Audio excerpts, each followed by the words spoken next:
Disyembre 22, 2022. Pagbasa gikan sa Santos nga Ebanghelyo sumala ni San Lucas.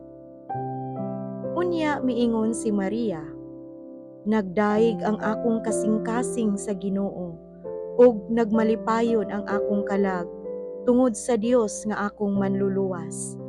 Tungod kay nahinumdum siya kanako nga iyang ubos nga sulugoon.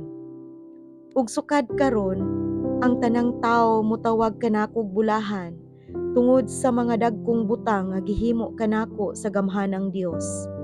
Balaan ang iyang ngalan. Nagpakita siya kaluoy sa tanan nga may kahadlok kaniya gikan sa usa ka kaliwatan ngadto sa laing kaliwatan. Gibakyaw niya ang iyang bukton nga gamhanan ug gipatibulaag niya ang mga tawo nga mapahitas-on uban sa tanan nilang laraw. Gipuka niya ang mga hari nga gamhanan gikan sa ilang mga trono ug gituboy ang mga mapaubsanon. Gibusog niya sa mga maayong butang ang mga gigutom ug iyang gipapahawa nga walay dala ang mga dato.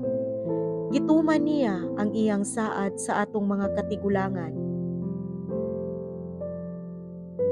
Mitabang siya kang Israel nga iyang sulugoon ug nahinumdum siya sa pagpakitag kaluoy kang Abraham ug sa tanan niyang mga kaliwat hangtod sa kahangturan.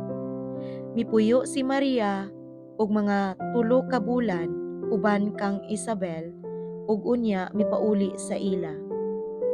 Ang Ebanghelyo sa Ginoo. Daygon ko ikaw, O Kristo.